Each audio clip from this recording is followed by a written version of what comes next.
We actually ended up finding a single family residence that was zoned properly for an ADU. So we actually built an ADU on top of the garage unit.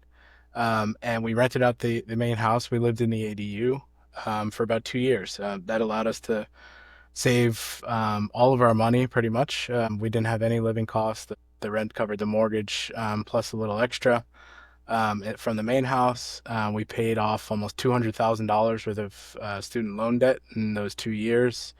We became completely debt free. And since we had this recently renovated ADU, we realized, hey, this is a pretty powerful tool. We're going to do it again. So we tried to continue the trend of basically specializing and focusing in small multifamily properties, living in one, renting out the other. Welcome to the Real Estate Pros Show, where we interview real estate investing professionals from coast to coast, as well as the service providers that serve the real estate investing industry. Our goal is simple: share what's working now to help you improve and scale your business to the next level and meet the pros that can help you get there. Real Estate Pros is powered by Investor Fuel, America's leader in helping real estate investors and professionals build the business you need to live the life you've always dreamed of. Let's start today's show. Property insurance for real estate investors doesn't have to be difficult, but it does need to be there to protect you when you need it. MyInvestorInsurance.com not only provides insurance at 15 to 30% cheaper than traditional agencies, it's built specifically for real estate investors like you. You can set up an account in about 2 minutes, get quotes on properties, turn on and turn off insurance for your fix and flip or rental properties in around 2 minutes without having to talk to anyone directly, all through our portal. There's no better way or faster way to make sure you've got the coverage you need to protect you, and no more lengthy policies either. Once you're set up, you're billed monthly and prorated by the day for however long your policy is active. It's powered by MSI, the third largest independent MGA, with 1.5 million customers and more than $1 billion in cumulative premiums written. Get set up today in about 2 minutes at myinvestorinsurance.com/fuel. Hey everyone, welcome to the Real Estate Pros Show. I'm your host, Erika, and today I'm thrilled to be joined by James Doren, who's been carving out a strong presence in the residential real estate investing space with his company, Rise Up Capital. James, it's awesome to have you on the show today. Yeah, my pleasure to be here. Thanks, Erika. James, for those who aren't familiar with your world, give us the rundown.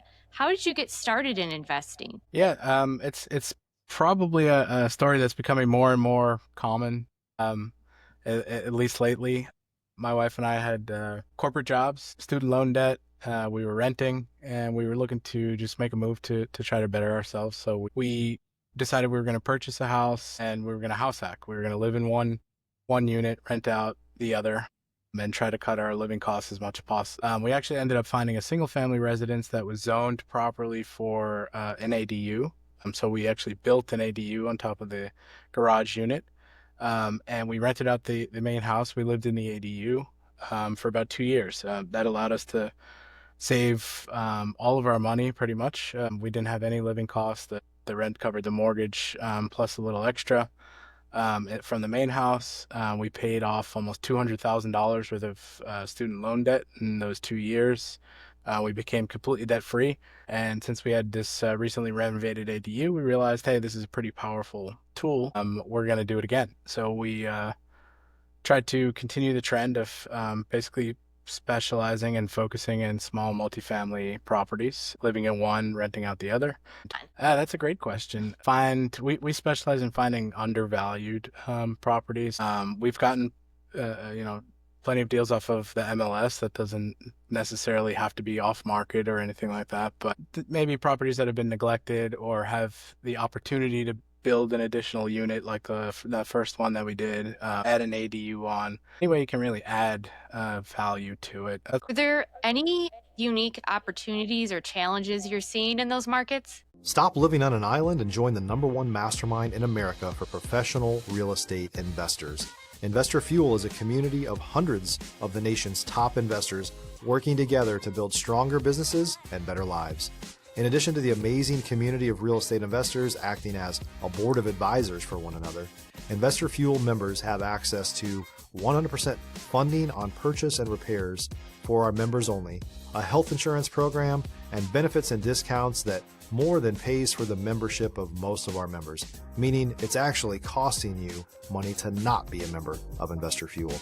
If you're looking to scale your business and build a business that allows you to live the life of your dreams, please visit investorfuel.com today and book a call with our team. The challenges, I think, are people are holding on to multifamilies, at least in our market specifically.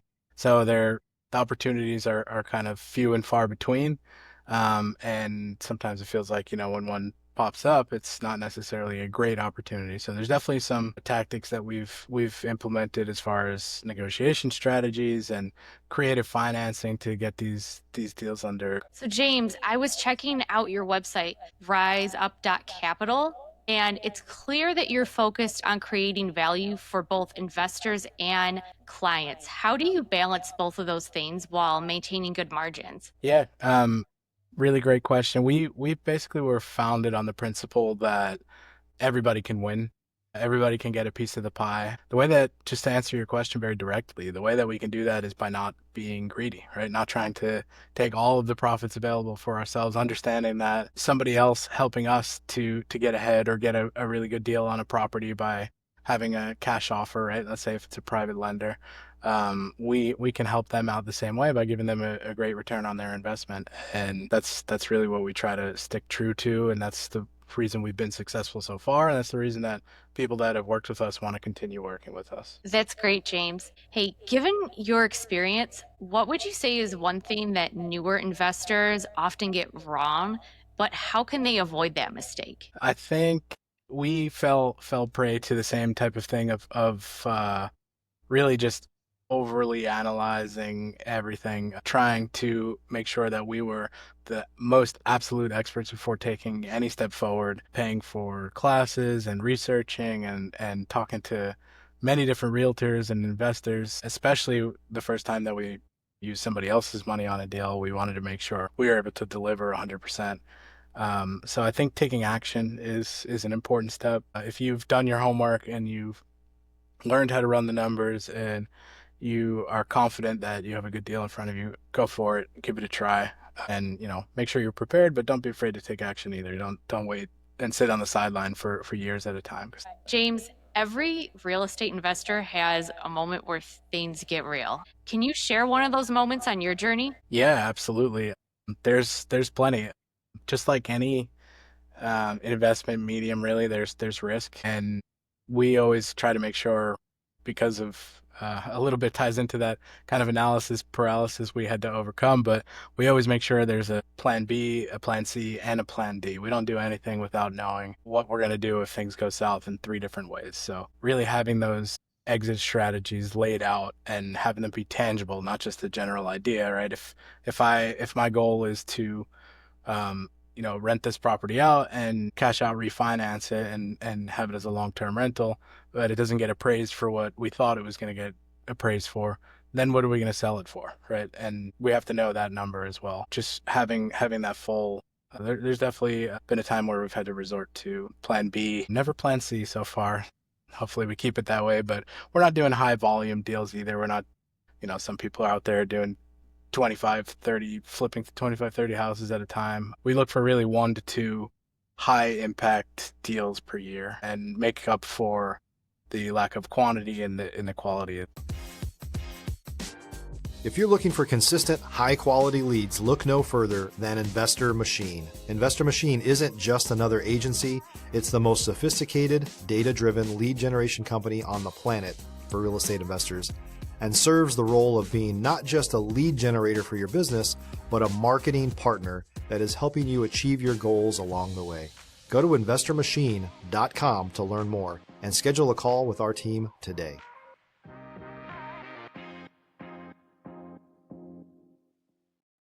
Yeah, that's great. Our community, we thrive off of building relationships, right?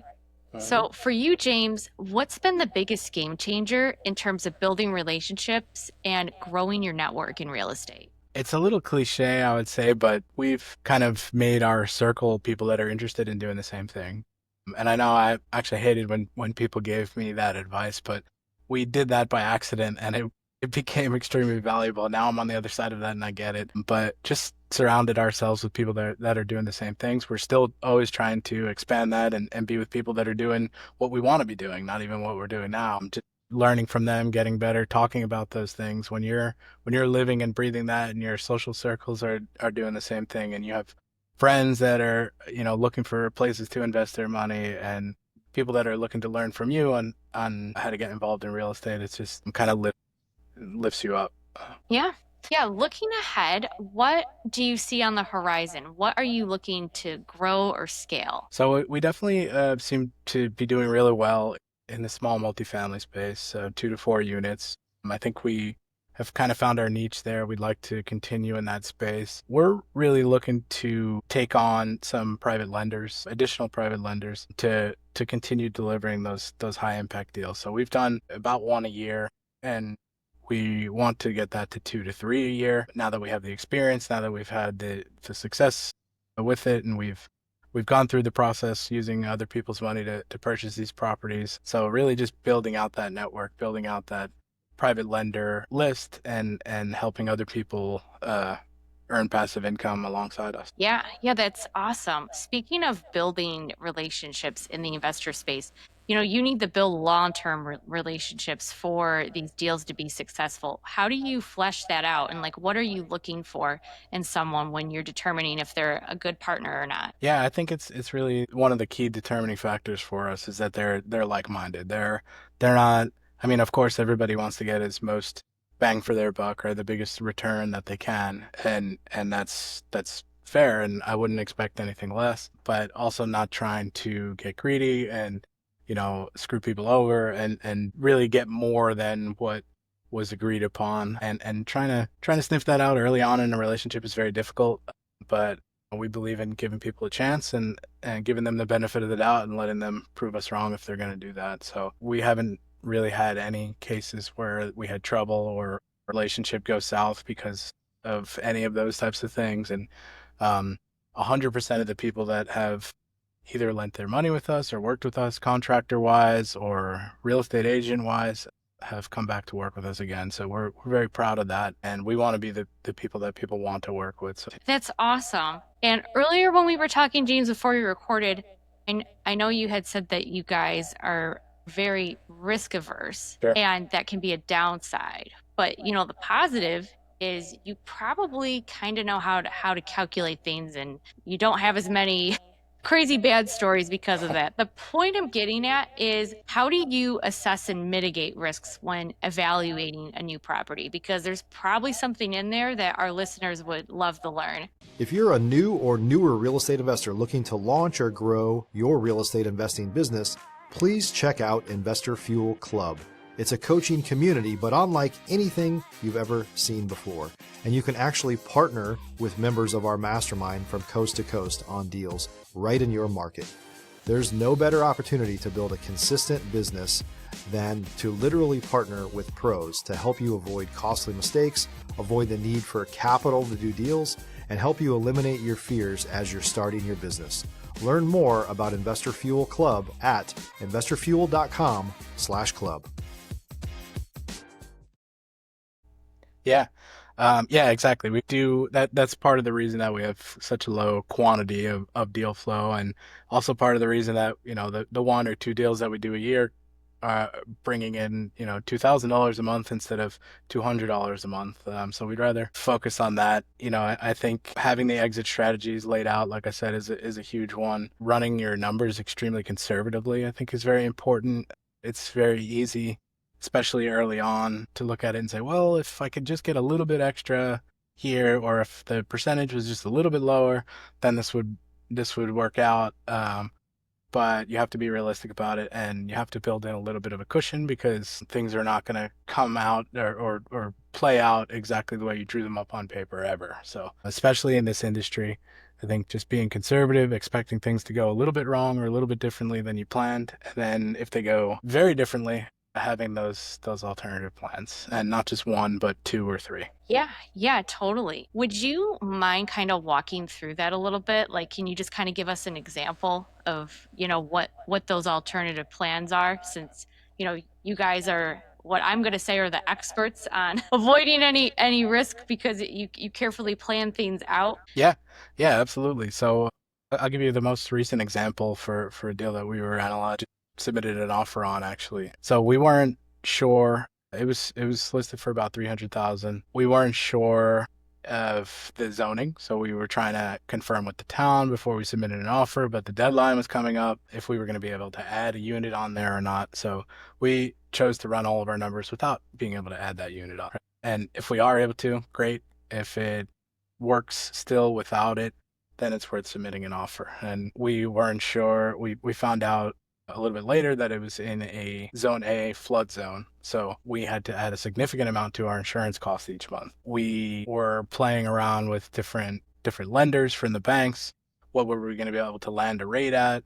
15 days from now, exactly, we weren't sure. So we ran the numbers with the absolute highest option that was out there. We had a couple of private lenders that were kind of fighting to get in on the deal, and they were kind of competing for rates. We ran it assuming we were going to pay the highest amount to them. So it doesn't leave a lot of room for finding a lot of deals, right? Like I mentioned, I feel like I keep coming back to that, but it does make sure that in the worst case scenario, you're still coming out on top. And that's just one example of how to run those numbers and how to look at it. And you really have to make a conscious effort to take the emotional aspect out of it, because there's part of you that's like, well, I can make this work if just a few things go right. And I always try to assume that almost everything's going to go a little bit wrong. Yeah, that makes so much sense. James, thanks so much for sharing your insights and your journey. And it's exciting to see you wanting to build your business the right way. Yeah, I appreciate that. We're having a great time doing it. We're still learning along the way. And awesome. And for our listeners who want to connect with you or learn more, James, what's the best way for them to reach you? Yeah, we have our website, riseup.capital. It's got all of our information on there. There's a form on there you can fill out that would get us your information. We also just started our social media journey. Admittedly, it's not very robust at the moment, but Invest with Rise Up is our Instagram handle. So, well, thanks so much for being on the show, James. Yeah, thanks for having me. It's been a pleasure. Everyone tuning in, if you got value from this episode, make sure you're subscribed to the Real Estate Pro Show. We've got more conversations like this one with operators like James who are out there building fantastic real estate businesses. Check out riseup.capital to learn more, and we'll see you on the next episode. Thanks, Erika. Thanks for joining us for today's Real Estate Pros Show. You can learn more about the amazing benefits of the Investor Fuel Mastermind community, including surrounding yourself with hundreds of other rock stars, 100% financing for your deals, and members-only discounts from vendors you're likely already using that, as a member of Investor Fuel, will save you more than the cost of your membership. Visit investorfuel.com to learn more.